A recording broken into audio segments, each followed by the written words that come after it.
দেখেন এই যে এখন আমাদের মসজিদের ভিতরে কেউ নাই, পুরো মাঠে আমি একা।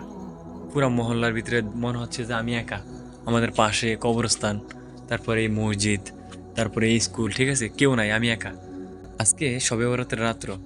এই রাত্রতে মহান আল্লাহ তালার যত বান্দা আছে অনেকেই মানে এই সারা রাত্র নামাজ এবং তার ভিতরেই মশগুল থাকে।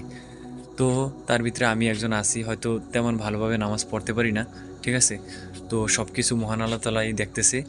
আর আমি মহান আল্লাহ তালার কাছে একটি দোয়া করতেছি যে মহান আল্লাহ তালা যেন আমাদেরকে সবাইকে মাফ করে দেয়, ঠিক আছে। আমি মনে করি আমাদের এই মহল্লায়, আমাদের এই দেশে, আমাদের এই পৃথিবীতে সবচেয়ে গুনাহগার বেশি আছি আমি। কারণ আমার গুনাহগুলো মহান আল্লাহ তালা দেখতেছে। অন্য কোনো মানুষ দেখুক বা না দেখুক, আমার মহান আল্লাহ তালা তো দেখতেছে, এবং আমিও জানি যে কত গুনাহ করতেছি। তো এটার জন্য মহান আল্লাহ তালার কাছে অনেকভাবে মাপ চাইতেছি, আল্লাহ যেন মাফ করে দেয়। আমি আরেকটা দোয়া করি যে প্রত্যেকটা জীবিত মানুষ যে মহান আল্লাহ তাআলা যে প্রত্যেকটা জীবিত মানুষকে মাফ করে দেয় এবং সুস্থতার সাথে পাঁচ ওয়াক্ত নামাজ পড়ার তৌফিক দান করে। এই দেখেন, এই যে আমাদের কি সুন্দর একটা মসজিদ, চরসমইয়া ইউনিয়নের ভিতরে যদি কয়েকটার ভিতরে আমাদের মসজিদটা আছে, দ্বিতীয় তলা পুরোটাই কমপ্লিট, ঠিক আছে। ভিতরটা হয়তো আমি কোনো একটা ভিডিওতে আপনাদেরকে দেখানোর চেষ্টা করব, ঠিক আছে। দেখেন এই যে এখন আমাদের মসজিদের ভিতরে কেউ নাই, পুরো মাঠে আমি একা। পুরা মহল্লার ভিতরে মনে হচ্ছে যে আমি একা। আমাদের পাশে কবরস্থান, তারপরে এই মসজিদ, তারপরে এই স্কুল, ঠিক আছে, কেউ নাই, আমি একা। দেখেন এই টাইমে যদি 1 বছর, 2 বছর, 3 বছর, 4 বছর, 5 বছর এর ভিতরে একটু কথা মনে পড়ে, দেখেন আমার কত বন্ধু বান্ধব ছিল। আজকে আমার পাশে কেউ নাই, ঠিক আছে। মানে এক একজন এক এক জায়গায়, মানে বয়সের সাথে সাথে বন্ধুগুলো হারিয়ে যায়। দেখেন আজকে যদি নামাজ পড়তাম, আমরা আরও 2-4 বছরের কিংবা 27-10 বছরের আগের কথা বলি। দেখেন আমি নামাজ পড়লে আমার বন্ধু কী করতো, আমার পকেট থেকে মানি ব্যাগ নিয়ে যেত, মোবাইল নিয়ে যেত, ঠিক আছে, এবং দুষ্টামি করতো, তারপরে আপনার কাতুকুতু দিত। ওই মানে ওই দিনগুলাকে আজকে খুব মিস করি, ঠিক আছে। এটা তো হয়তো ভুল, আমরা হয়তো জানতাম না যে নামাজে এগুলা করা উচিত না, তারপরে এই দুষ্টামিগুলো করতাম। আল্লাহর কাছে মাফ চাইতেছি যে আল্লাহ মাফ করে দেয়। কিন্তু দেখেন যারা এই যে কাতুকুতু দিল, যারা এই যে শয়তানি করলো, যাদের সাথে সব সময় ছিলাম, এখন এই যে আমার কাছে অনেক মানুষ থাকতো, অনেক বন্ধু ছিল, ঠিক আছে, এখন কেউ নাই, আমি একা। তো এটাই আসলে, একদিন আমাকে ওই দুনিয়াটা ছাইরা চলে যেতে হবে।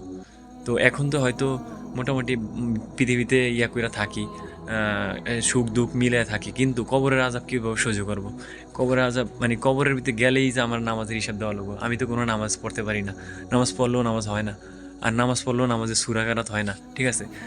তারপরও এই যে বন্ধু বান্ধব যারা দূরে আছে, দেখেন আজকে এই যে অনেকেই অনেক খারাপ কাজের সাথে লিপ্ত থাকতো, কিন্তু এখন আর ওই খারাপ কাজও লিপ্ত নাই, কিন্তু এই হিসাবে ভালো আছি। আর আরেকটা কথা হলো, বন্ধু বান্ধব সবাই মিস করতেছি।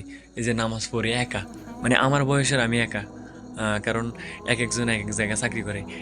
কেউ আছে আমার চাচাতো ভাই শুভ আছে জাপান বিদেশ, তারপরে আমাদের এলাকা সোহেলে আছে সৌদি আরব, আমিনুল আছে নারায়ণগঞ্জ, আর তার রিয়াজে আছে ঢাকা, বিল্লালে ঢাকা, তারপরে সাদ্দামে ঢাকা, ঠিক আছে। তো অনেক আমার বন্ধুর রুবেল চট্টগ্রাম থাকে, বন্ধু সাগর বিবাহ কইরা হ্যার মতো হ্যাঁ আলাদা, ঠিক আছে, কারোর সাথে কোনো খোঁজ খবর নাই, ঠিক আছে। আমরা একটা সময় মানে অনেক বন্ধু বান্ধব ছিলাম। এই যে দেখেন নামাজ পড়তাম, দুষ্টামি করতাম, খেলাধুলা করতাম। তো আস্তে আস্তে যে বয়সের ভার, দেখেন এখন 24 বছর, 2016, 17, 18, 19, 20 এর ভিতরে কত পোলাপান ছিল এক লগের, দেখেন কেউ নাই। তো আমি সবার জন্য দোয়া করি, তোরা যেখানেই থাক ভালো থাক, কারণ তোরা সবসময় আমার পাশে ছিলি। এখন আজকে এই যে পুরো মহল্লায় একেবারেই মাঠটা প্রায় ভরপুর থাকতো বন্ধু বান্ধবে। এ রাত্রেবেলা নামাজ পড়তাম, কিছুক্ষণ হাঁটতাম, কিছুক্ষণ গল্প করতাম, কিছুক্ষণ ঘোরাঘুরি করতাম, আবার আইসা নামাজ পড়তাম, আল্লাহর কাছে সবাই মিলে একসাথে দোয়া করতাম। মানে এই ফিলিংসটাই অন্যরকম ছিল।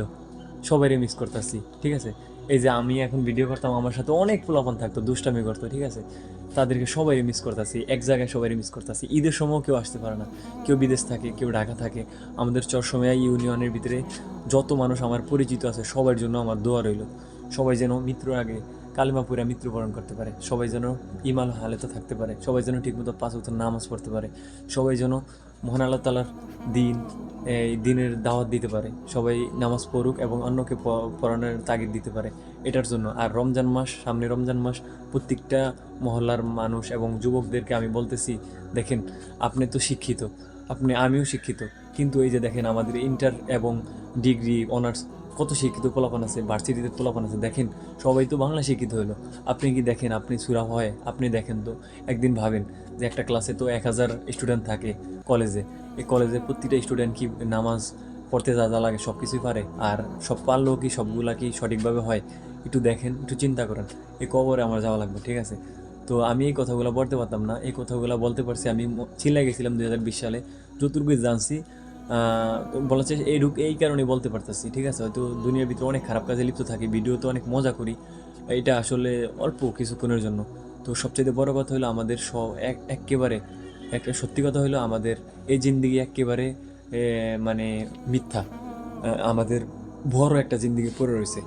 যদি ওই মরার পরে যে ব্যক্তি একেবারে লাস্টে মৃত্যুবরণ করবো, ওই ব্যক্তিরও 40,000 বছর কবরে মানে কবরে থাকা লাগবে। তো দেখেন আমরা এই 60 বছর 70 বছর বাইচা মানে কতটা বিলাসবহুলতা করি, ঠিক আছে? সবাই ভালো থাকুন, কথাটা অনেক বড় হয়ে গেছে, প্রত্যেকটা বন্ধুকে মিস করতেছি। দেখেন আমি একা, এই যে পুরা মহল্লা মসজিদের ভিতরে আমি একা, আমার লগের কোনো পোলাপান নেই, আমার থেকে অনেক ছোটো পোলাপান, অনেক বড়রা আছে। আর অবিবাহিতের ভিতরে আমি আছি, আমার অনেক যারা এলাকায় আছে তারা অনেকে বিবাহ করছে, ঠিক আছে? সবাই ভালো থাকুন, সুস্থ থাকুন, আর অন্য একটা ভিডিওতে দেখা হবে। সবার জন্য দোয়া রইলো। আর এই রাত্রের নামাজের এই 2 রাকাত নামাজের উসিলায়, মানে ধরেন কোনো নামাজি অনেক নামাজ পড়ছেন, আপনি 2 রাকাত নামাজ যদি কবুল হয়ে গেছে, ওই কবুলের নামাজের জন্য যে মহান আল্লাহ তাআলা আপনাকে মাফ করে দেয়, আমাকে মাফ করে দেয়, প্রত্যেকটা ব্যক্তিকে ইমানের সহকারে যে মৃত্যুবরণ দেয়। সবাই ভালো থাকুন, আসসালামু আলাইকুম।